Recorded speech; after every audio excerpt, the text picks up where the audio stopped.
안녕하세요 여러분, MZ세대맘 황보랭이입니다.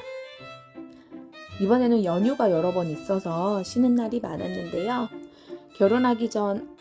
아기들 낳기 전에는 연휴가 길면 설레기도 하고 쉰다고 좋아했는데 아기 엄마에게 연휴란 풀근무하는 날이네요. 여기서 하루를 알차게 보내기 위해서는 아기들 체력 쓰기가 핵심인데요. 집에서 그 체력으로 온 방의 물건들을 어지르고 또 어지르고 또 엄마는 치우고 또 치우고 더 어지를 게 있나 싶은데도 어지르더라고요. 3살, 5살 아기들에게는 호기심이 끝날 때까지 한다고 하니 단점은 엄마 체력이 먼저 게이지가 줄어듭니다. 그래서 키즈 카페로 아기들 수영장으로 동물 보러 등등 아기들 데리고 집 밖으로 놀러 다닐 수 있는 곳을 찾아다니는데요. SNS, 인스타 등 보면 즐겁고 해맑은 아기들에게 두 발 벗고 같이 땀 흘려 뛰고 놀아주고 있는 부모님들이 계십니다. 그게 저고요.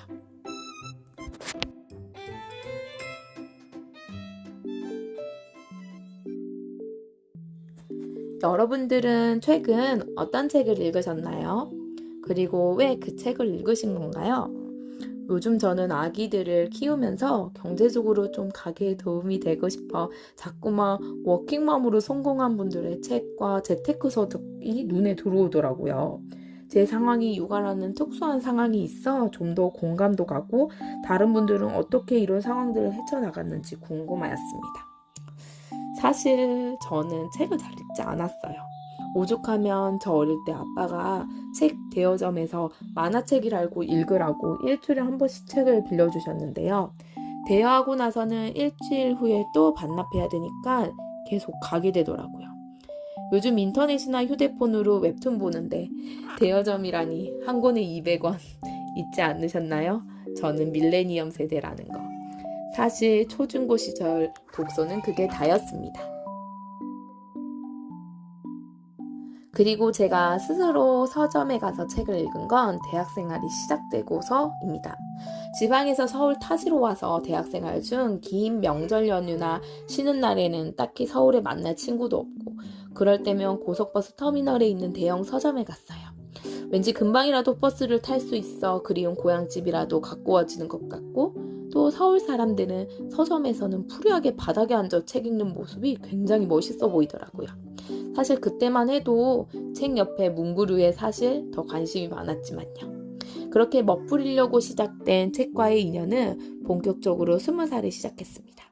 그때 20살 지방에서 올라와 야망과 꿈으로 똘똘 뭉친 마음은 자연스럽게 자기계발서 책들을 읽었습니다.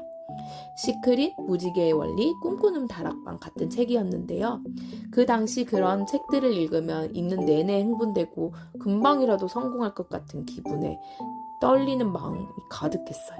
근데 신기하게도 어쩌면 당연하게도 책을 덮는 순간 그 마법은 다 풀리더라고요.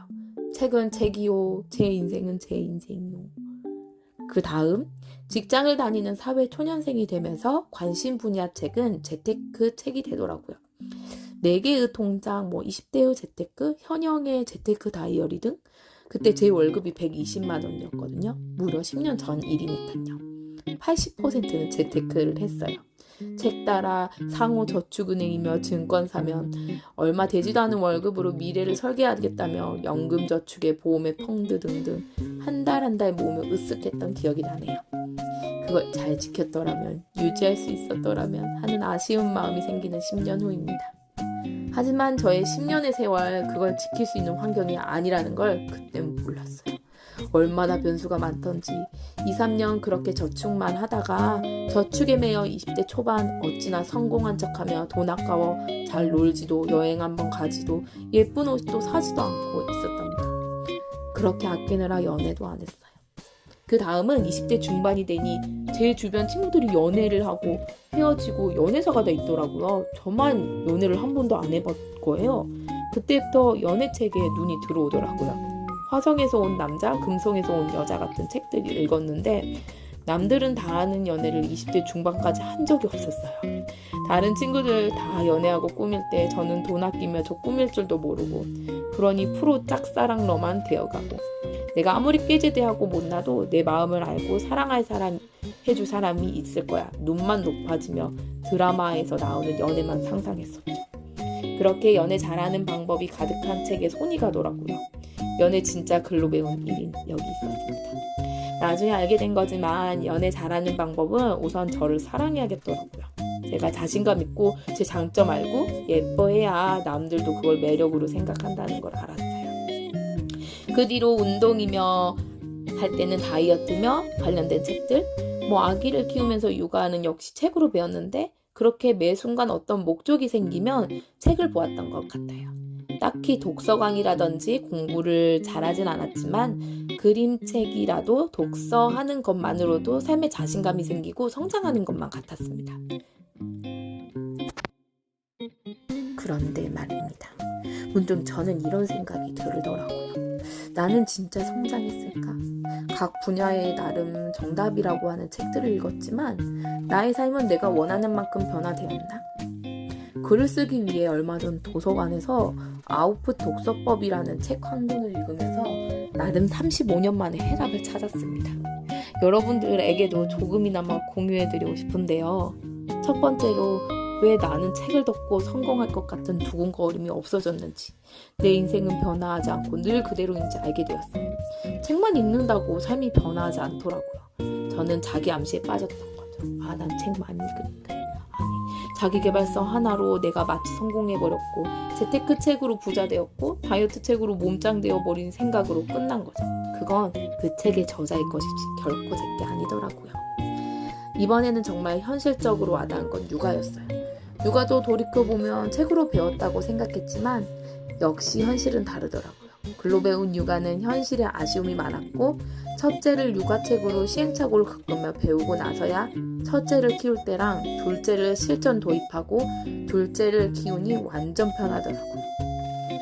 워킹맘의 책들을 많이 읽어보니 어떤 분은 과일 장사로, 어떤 분은 아동복 쇼핑몰로, 부동산으로, 주식으로 성공하는 방법이 진짜 다양하더라고요.